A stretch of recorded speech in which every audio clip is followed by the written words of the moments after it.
Hello everyone, I am Kenshin. Welcome to Talking About History. In 1957, a tragedy occurred at the nearly 1,000-mile Italian road race Mille Miglia. A tire burst on the Ferrari driven by Spanish racing driver Alfonso de Portigo not only caused a tragic crash, but also Enzo Ferrari was tried for manslaughter.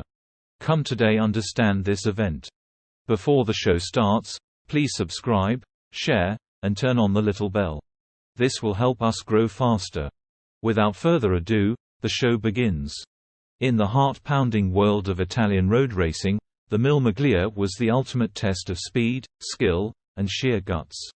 But in 1957, the roar of engines was drowned out by the deafening sound of tragedy. As the finish line loomed tantalizingly close, Alfonso de Portigo, a swashbuckling Spanish racer behind the wheel of a sleek Ferrari, was pushing the limits of both man and machine.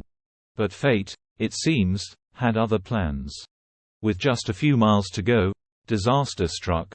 A blown tire sent the Ferrari careening off the road, a deadly dance of metal and asphalt. In an instant, the dreams of de Portigo and his co-driver Edmund Nelson were shattered, along with the lives of 9 spectators, 5 of them innocent children. The Italian public, reeling from the horror of the tragedy, cried out for justice.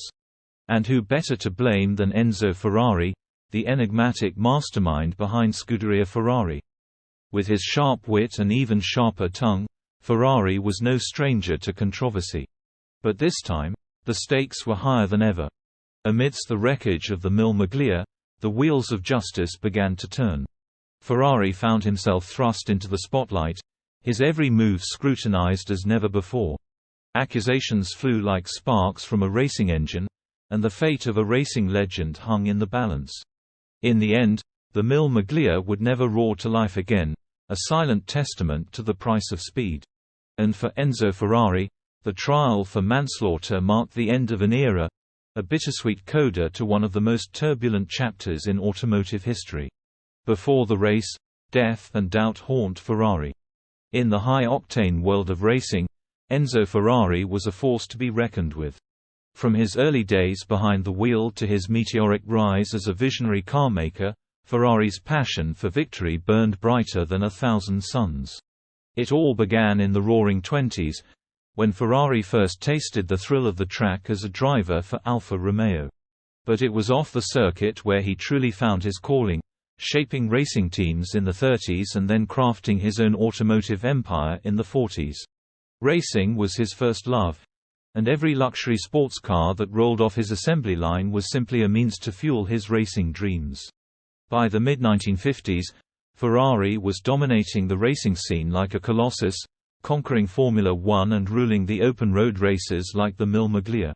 In 1956, the year of both triumph and tragedy, Ferrari's team swept the Mille Miglia podium, with Eugenio Castellotti leading the charge. But amidst the sweet taste of victory, tragedy struck Ferrari's personal life like a thunderbolt. The loss of his beloved son Dino to muscular dystrophy shook him to the core, threatening to shatter the very foundation of his racing empire. And just as he was grappling with this devastating blow, fate dealt another cruel hand. Castellotti, his star driver, was snatched away in a tragic accident on the test track. For the first time in his storied career, Ferrari found himself questioning the cost of his obsession with speed. Doubts gnawed at his soul, casting a shadow over his once unwavering determination. The night before the 1957 Mille Miglia, Ferrari stood before a crowd in Brescia, his voice heavy with emotion. Maybe it was the loss of Dino or Castellotti that opened his eyes, says Luca Dal Monte, a biographer of Ferrari. He questioned whether his passion was worth the toll it took on lives.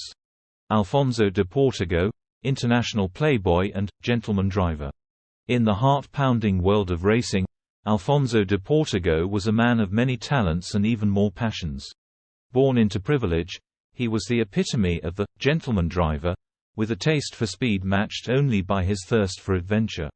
Handpicked by Enzo Ferrari himself to race in the fabled Mille Miglia, de Portigo wasn't your typical racer.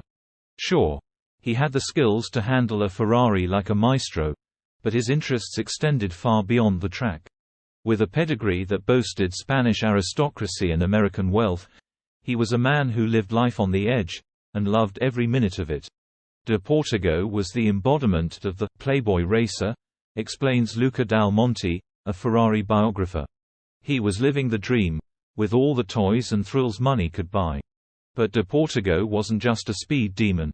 He was a Renaissance man, fluent in 4 languages and a master of multiple sports, from Jai Alai to bobsledding. He lived for the rush of danger, pushing the limits of both man and machine with a devil-may-care attitude that set him apart from the pack.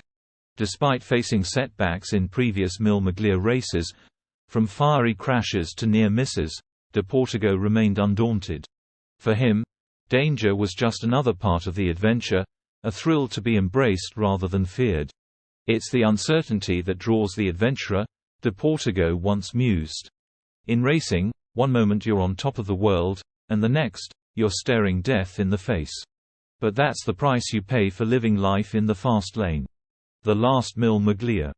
As the clock struck 3:30 p.m. on May 12, 1957, the Mille Miglia, Italy's legendary road race, was hurtling towards its nail-biting conclusion.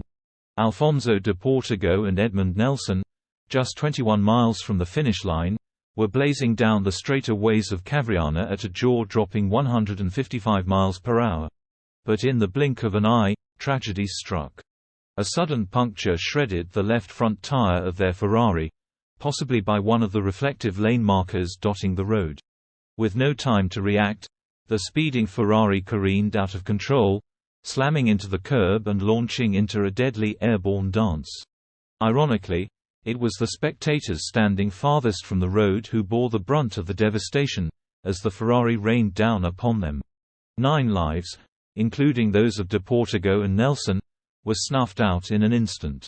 Among the victims was 6-year-old Valentino Rigan and his 9-year-old sister Virginia, their innocent lives cut short by the cruel hand of fate. As news of the catastrophe reached the finish line in Brescia, the jubilation of victory turned to ashes in the mouth. Piero Taruffi, driving solo for Ferrari, may have clinched first place, but the triumph was overshadowed by the spectre of tragedy. All they talk about is the tragedy and the public outcry, remarks racing historian Luca Dal Monte. The fallout was swift and merciless. The Mille Miglia, once a symbol of speed and glory, was shuttered for good, along with all other public road races in Italy. But as the families of the victims mourned their loss, the Italian press aimed its accusatory finger squarely at one man, Enzo Ferrari. In the eyes of many, Ferrari became a modern-day Saturn, devouring his own in the relentless pursuit of victory.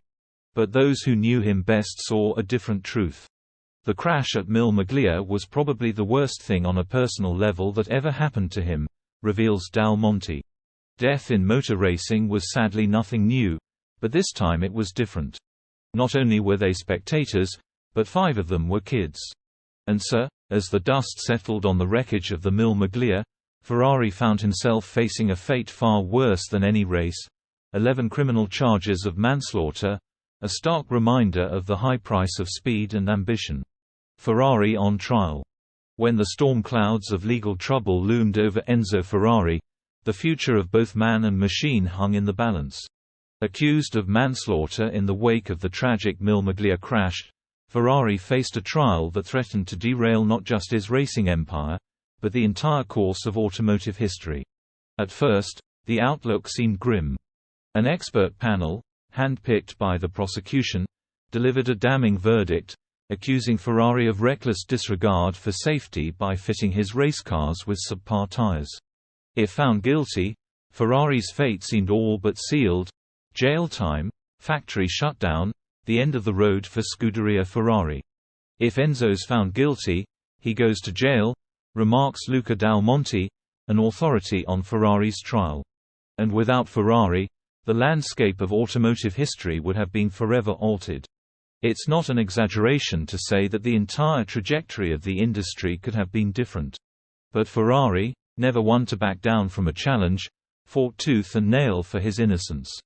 3 long years into the trial, he convinced the judge to assemble a new panel of automotive experts, who delivered a different verdict: this time placing the blame squarely on the cat's eye reflectors, absolving Ferrari of any wrongdoing.